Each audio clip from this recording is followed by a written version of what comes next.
అర్చక స్వామి రాగానే నమస్కారం పెట్టాను. ఆశ్చర్యంగా ఆయన కూడా ఎంతో ఆప్యాయంగా పలకరించారు. ఎక్కడి నుంచి వచ్చావమ్మా అని అడిగారు. చిన్నజీయర్ స్వామి గారు నీ ఆచార్యులా అని అడిగారు. సమాశ్రయానాలు అయ్యాయా అని అడిగారు.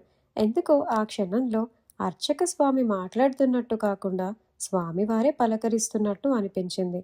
తర్వాత నన్ను తాయార్ సన్నిధికి రమ్మని చెప్పారు. అక్కడ అమ్మవారికి సమర్పించిన పూలమాలలో కొంత భాగాన్ని తీసుకొని నా చేతిలో పెట్టారు. ఒక క్షణం నాకు ఏం జరుగుతుందో కూడా అర్థం కాలేదు. ఇది భగవద్బంధువులకు పంచు అని చెప్పారు. ఆ మాట వినగానే నా మనసు ఎంతో ఆనందపడిపోయింది. ఇలాంటి చిన్న కైంకర్యం చేసే అవకాశం రావడం కూడా ఒక ఆశీర్వాదమే అనిపించింది. అంతే, ఎంతో ఆనందంతో అందరికీ పంచిపెట్టాను. తర్వాత అమ్మవారికి నమస్కారం పెట్టుకున్నాను.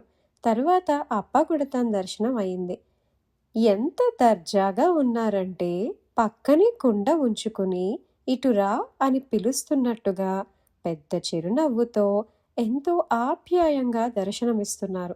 ఒక చెయ్యి పైకెత్తి ఎందుకు ఆలస్యం, దగ్గరకు రా అని పిలుస్తున్నట్టే అనిపించింది.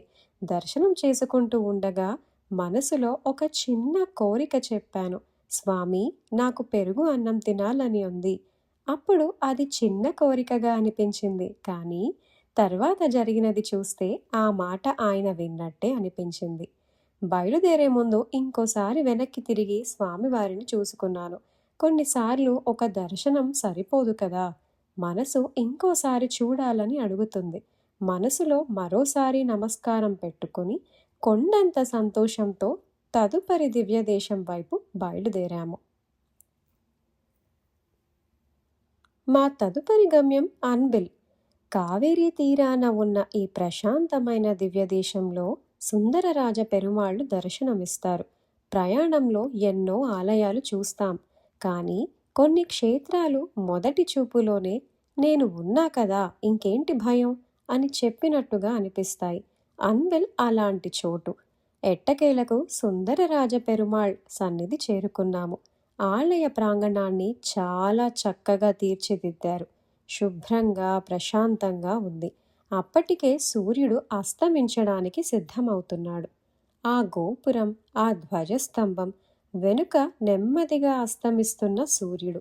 ఆ దృశ్యం చూస్తుంటే కాసేపు ఫోను కూడా పక్కన పెట్టేయాలనిపించింది. అయినా చివరికి మనుషులం కదా, వెంటనే ఫోటో తీసుకున్నాను. పెరుమాళ్ళు తాయారు దర్శనం ప్రశాంతంగా చేసుకున్నాము. కొన్ని జ్ఞాపకాలు కెమెరాలో బంధించుకున్నాము. తరువాత ఉరయూర్ వైపు బయలుదేరాము. ఫాల్గుని ఉత్తిరం వైష్ణవ సాంప్రదాయంలో ఎంతో ప్రత్యేకమైన రోజు.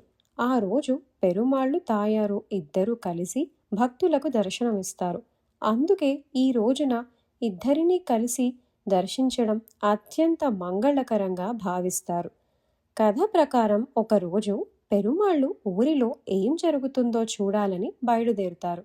అలా వెళ్ళి ఉరయూర్లో కమలవల్లి నాచియార్ని వివాహం చేసుకుంటారు. తర్వాత శ్రీరంగానికి తిరిగి వస్తారు. కానీ రంగనాయకి తాయార్ అంత ఈజీగా వదిలేస్తారా? ఇలా మాట్లాడతారు. కళ్ళు ఎర్రగా ఎందుకు ఉన్నాయి అని తాయార్ అడుగుతారు. అప్పుడు పెరుమాళ్ళు రాత్రంతా జగత్తును కాపాడుతూ నిద్రపోలేదు అంటారు.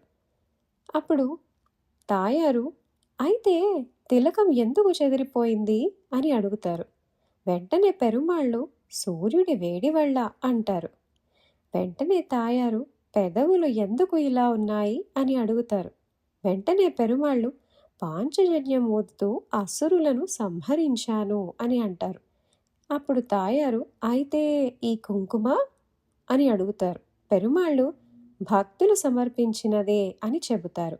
చివరికి తాయారు అడిగిన ప్రశ్న మాత్రం డైరెక్ట్గా హృదయానికి తగిలింది. తాయారు ఏమడిగారంటే ఉంగరం ఎక్కడా అని అడిగారు. అంతే, పెరుమాళ్ళ దగ్గర సమాధానాలు అయిపోయాయి. పెరుమాళ్ళు అది తిరుమంగై ఆళ్వారు తీసుకుపోయారు అని పెరుమాళ్ సమాధానం చెబుతారు. అప్పటికే తాయారికి మొత్తం విషయం అర్థమైపోతుంది. నాకు అన్నీ తెలుసు అని చెబుతారు. ఆ తర్వాత జరిగే సంభాషణ మొత్తం భక్తుల కోసం జరిగిన ఒక మధురమైన దివ్య లీలలా అనిపిస్తుంది. ఇలా తాయార్ పెరుమాళ్ళు చెప్పే ప్రతి కారణాన్ని నవ్వుతూ తిరస్కరిస్తూ ఉంటారు. చివరికి పెరుమాళ్ళు ఎంతో వినయంగా ఈ శ్రీరంగమంతా నీదే అని అంటారు. ఆ మాటలో ప్రేమ ఉంది, సరదా ఉంది, ఓటమి ఒప్పుకున్న భర్త అమాయకత్వం కూడా ఉంది. అప్పుడు నమ్మాళ్వారు మధ్యలో వచ్చి, ఇది అంతా భక్తుల కోసం జరిగిన దివ్యలీల, ఇక మీరు ఇద్దరూ కలిసిపోండి అని ప్రార్థిస్తారు. వెంటనే తాయారు, మన బిడ్డ అడుగుతున్నాడు కాబట్టి క్షమిస్తున్నాను అని అంటారు.